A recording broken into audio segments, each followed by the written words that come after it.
Alguns mistérios são facilmente resolvidos. Outros nos assombram durante décadas. Cada um nos diz: aconteceu alguma coisa aqui. E procuramos a resposta fácil. Procuramos o óbvio. Mas às vezes somos enganados pelo óbvio. A culpa é mal colocada e o inocente sofre. E aí um dia deparamos com uma pequena pista e depois outra. As inconfundíveis marcas que nos levam, uma a uma, fio por fio, ao forte indício da verdade. E imaginamos, porque somos tão lentos em descobrir a operação engano, que estava lá o tempo todo. Está escrito, com George Vandeman, apresentando o Cristo vivo como resposta às suas necessidades mais profundas. Hoje, a Operação Engano.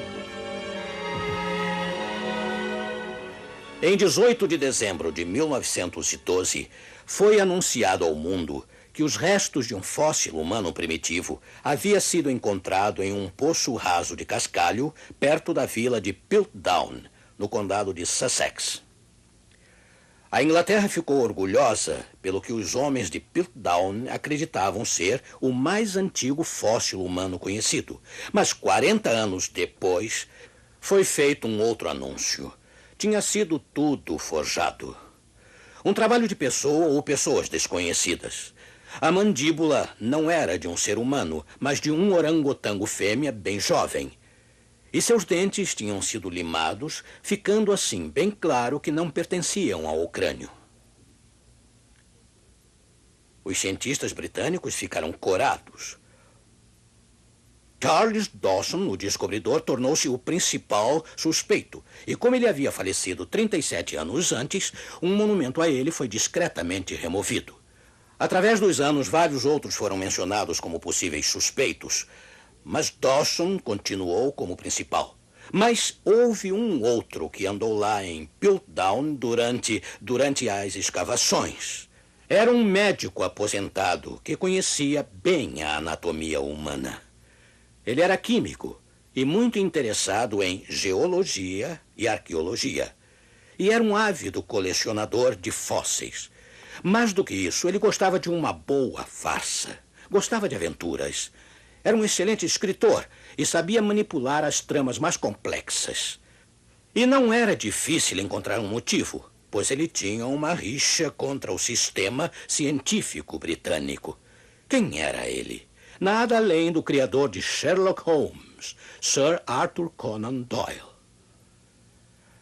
Sabe, Doyle morava a apenas 10 quilômetros do local das escavações. E parece que ele as visitou abertamente em 1912.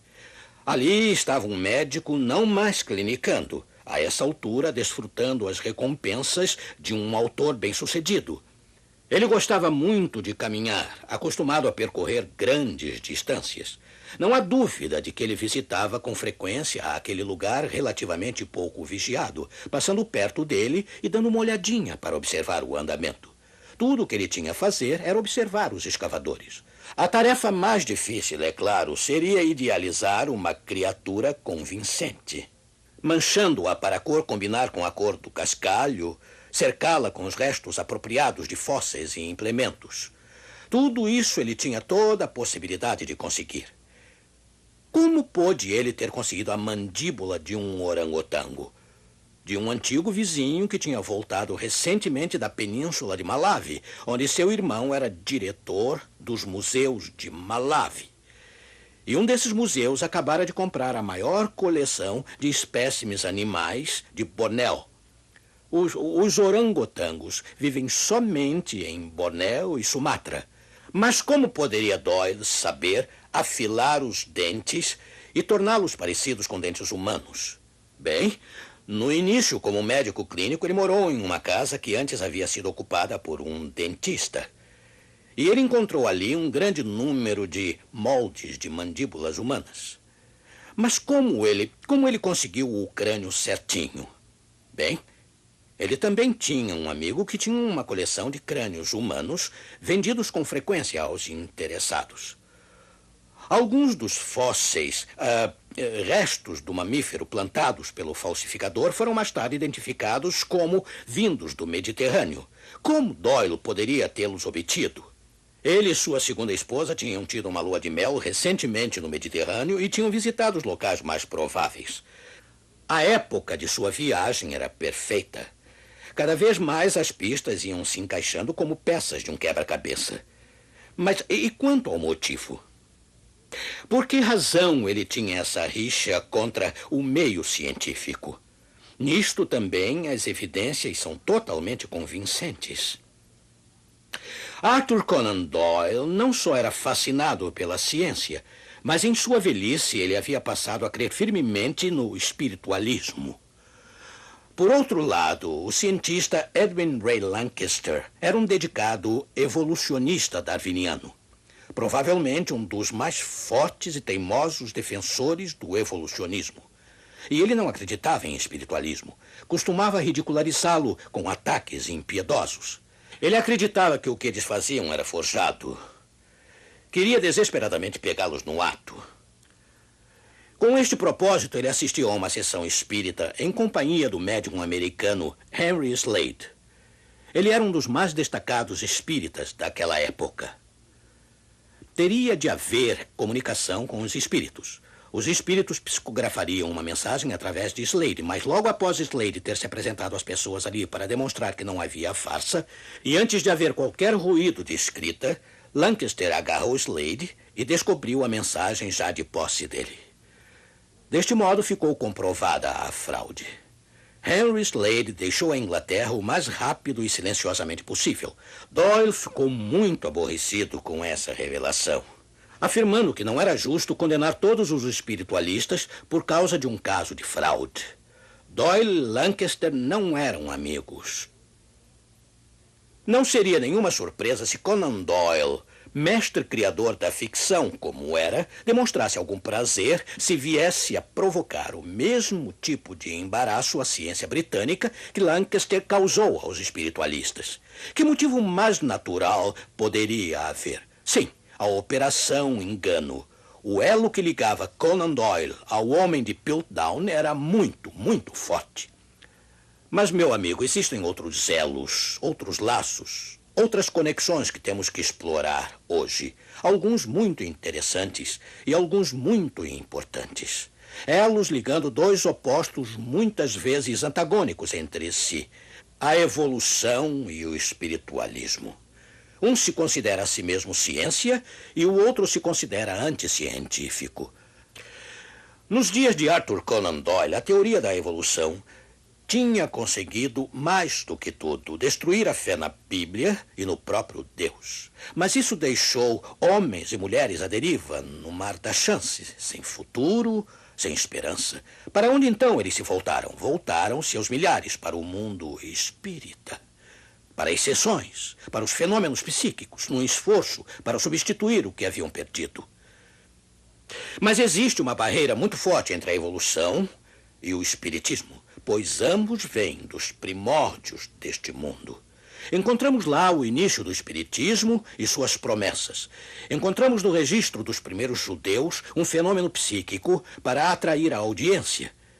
É verdade que não encontramos a teoria da evolução no livro de Gênesis, mas encontramos logo no primeiro versículo da Bíblia a afirmação clara de que Deus é o Criador. E o texto é assim, Gênesis 1:1. No princípio criou Deus os céus e a terra. Esta é uma afirmação simples, que a teoria da evolução se recusa a crer. Lança um desafio ao poder criador de Deus e o substitui por uma teoria humana sobre o início da vida neste planeta. Este é o âmago da destruição dos evolucionistas. Você já notou que o grupo dos incrédulos da Bíblia está em geral preocupado com os primeiros capítulos de Gênesis? Você pode ver como a evolução está ligada a este livro como um desafio aberto à credibilidade de Deus. No caso do Espiritismo, encontramos seu começo na própria história da queda do homem, registrada no 3º capítulo da Bíblia. E lá Deus é abertamente desafiado em não ter dito a verdade. Ora, eu sei que a história da queda do homem é amplamente considerada como uma espécie de folclore. Um divertido folclore, é claro. Se você perguntar a alguém quem comeu a maçã, você vai obter a resposta Eva. Mas o fato de não haver nenhuma menção de maçã na história de Gênesis é uma indicação de que pouca atenção temos dado ao que aconteceu lá. Ora, eu pergunto a você, será que Gênesis 3 não é nenhum folclore? Antes do primeiro espocar dos canhões cósmicos de uma guerra contínua e em escalada, Gênesis explica todas as coisas estranhas que estão acontecendo hoje. Imagine, se quiser, o impossível. Imagine, se quiser, que você era um repórter cósmico, designado para cobrir a criação do planeta Terra, para ser uma testemunha ocular de tudo. Seria uma semana empolgante acompanhar o Criador e uma comitiva de anjos à medida que eles se movessem pelas estrelas nos corredores espaciais com galáxias e sóis brilhantes por todos os lados. E as harpas dos anjos tocando nas alturas. Aí você alcançaria um local solitário na borda do universo de Deus.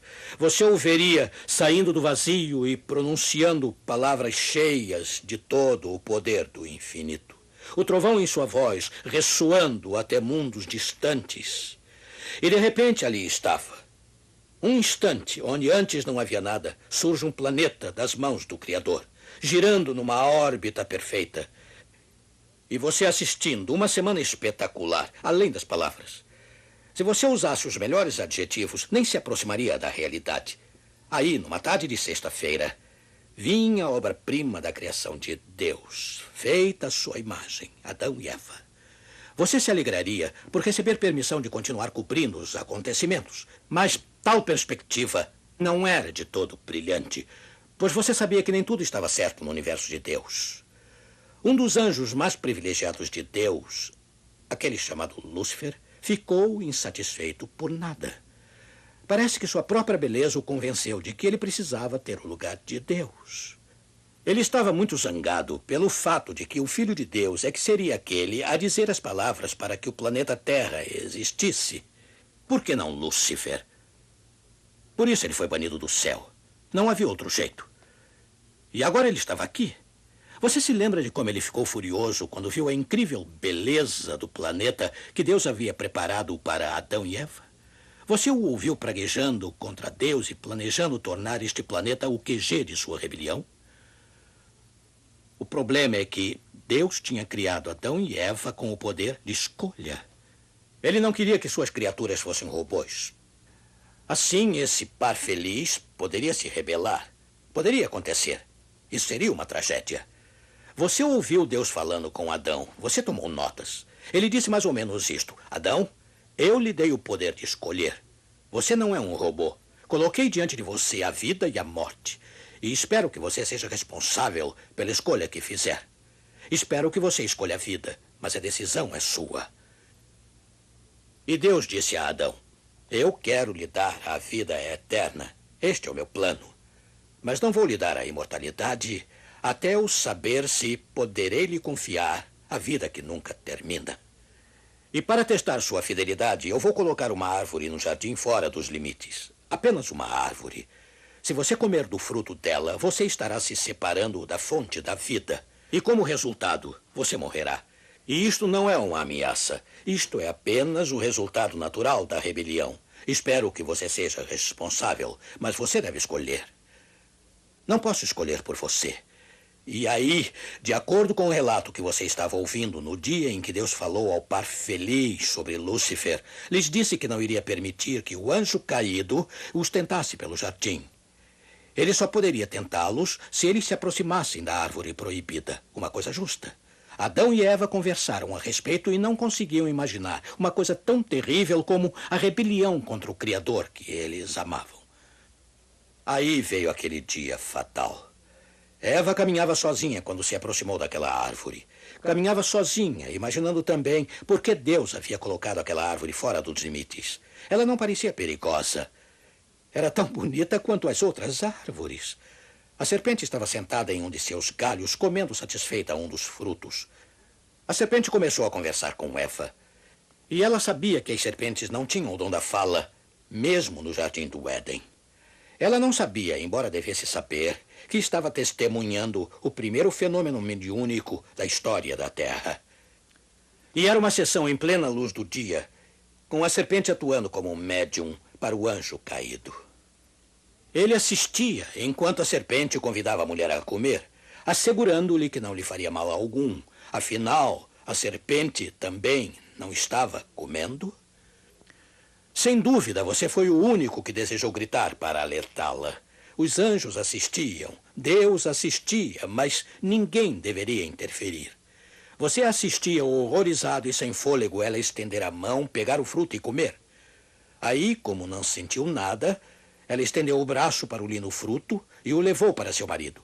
Você jamais esquecerá a expressão de choque e terror no rosto de Adão quando viu o que Eva tinha feito. Ele sabia que ela deveria morrer e não suportou a ideia de perdê-la. Nem parou para pensar que Deus poderia criar outra companheira para ele, uma tão bonita quanto ela. Ele apenas correu e, deliberadamente, sabendo as consequências do seu ato, determinou que se Eva tinha que morrer, ele morreria com ela. E o horror que a humanidade sentiu naquele momento criou a Era das Lágrimas. Bem, você não estava lá, eu não estava lá. Não houve cobertura da imprensa, não houve câmeras de televisão, nem entrevistas coletivas. Não é que a imprensa tenha sido afastada, não existia imprensa. Vamos ler o que a Bíblia nos diz. Primeiro, isto foi o que Deus disse a Adão. Este foi o alerta feito com muito amor e preocupação. Gênesis 2, versículos 16 e 17.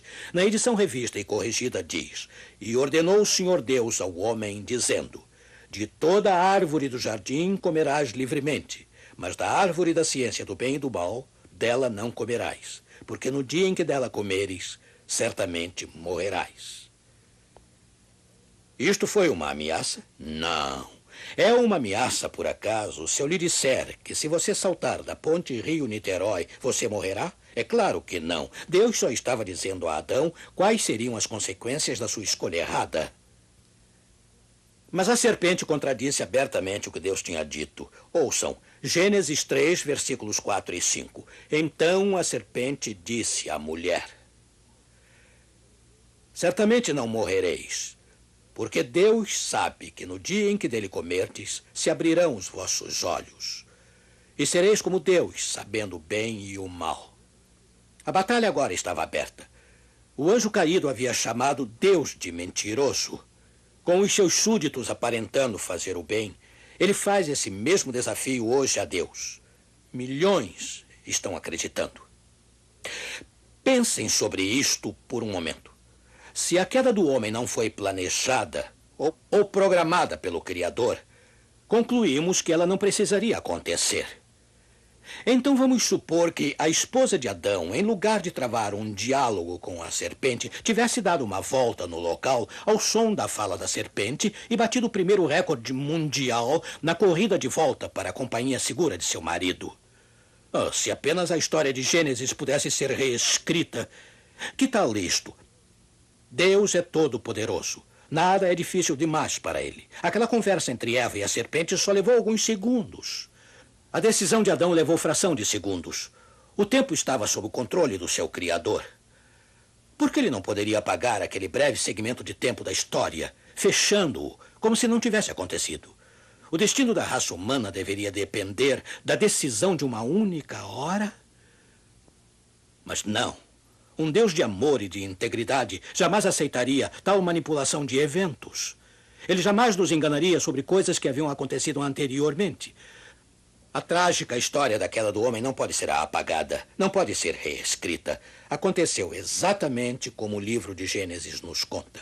A mulher viu a serpente falando e a ouviu. Ela acreditou, e o crer foi o inimigo. Você percebe o forte elo existente entre o engano e a morte? Frequentemente uma pessoa engana a outra por algum bom propósito, mas não o anjo caído. Ele engana muitos homens e mulheres com apenas uma coisa em mente: destruí-los totalmente. Quando lança o seu engano, está lançando a morte. morte da qual não há recuperação, nem ressurreição. E você ficará surpreso em ver o pacote atraente que ele sempre usa. A despeito da interminável variação, a constante troca de rótulos e as ilusórias aparências dos presentes, a estratégia do anjo caído e seu exército invisível de anjos transformados em demônios continua a mesma usada no Jardim do Éden. Eles usam disfarces, eles usam os médiums, eles usam fenômenos psíquicos para chamar a atenção e nos tornar vulneráveis. Eles desafiam a integridade de Deus. Eles insinuam que Deus está escondendo o que é bom. Prometem que você nunca morrerá, não importa como você viva. Eles prometem que a rebelião deixará você num estágio igual ao de Deus. Estas são as características da filosofia do grande enganador. Lembre-se das palavras dele. Certamente não morrereis e sereis como Deus. Cuidado com eles, não importa onde os encontre. Não importa quão inteligentemente eles falem, eles deixam um alerta. Lúcifer esteve aqui. Sim, com a continuação desta série especial de programas, você ficará totalmente chocado quando vir o que está acontecendo. Esta geração, infelizmente, é uma presa fácil para qualquer coisa sensacional. Qualquer coisa sobrenatural. Qualquer pacote que venha repleto de milagres. A nossa geração simplesmente adora mágica. Ela é fascinada pelo desconhecido, pelo invisível, pelos poderes das pirâmides e pelas novidades.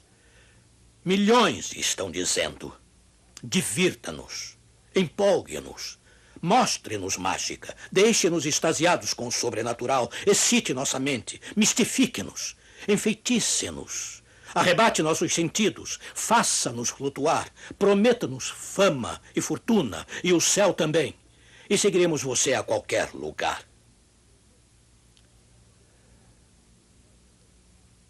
A geração honrada com a presença pessoal de Jesus não era de modo algum como a geração de hoje.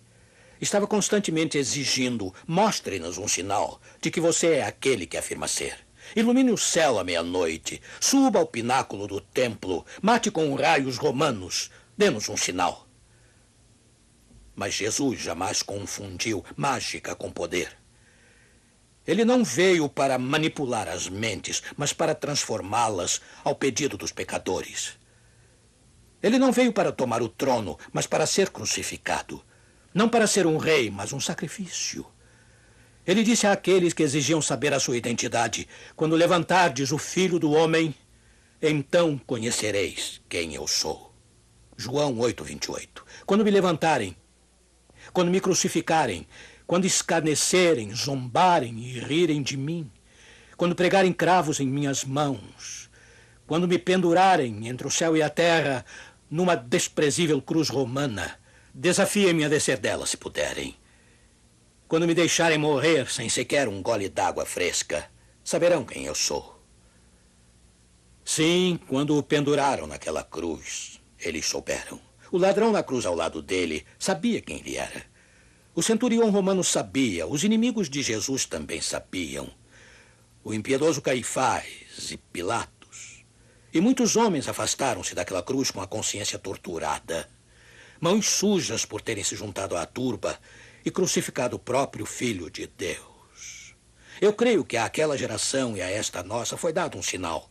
O sinal do Filho de Deus morrendo em seu lugar. Não existe um sinal maior. Você terá que decidir agora se deseja mágica ou perdão. Se você quer um mágico ou um salvador, não existe melhor momento que agora de tomar essa decisão, amigo. Agora vamos orar. Meu querido Pai, sentimos o maravilhoso poder da cruz de Jesus Cristo, nosso Senhor. Agarramo-nos a essa cruz a partir deste primeiro programa da série. Aceitamos livremente o homem que lá morreu como nosso Salvador. Que ninguém encerre esta meia hora sem ter descoberto a disposição dele em nos aceitar quando pedirmos. Em seu precioso nome oramos. Amém.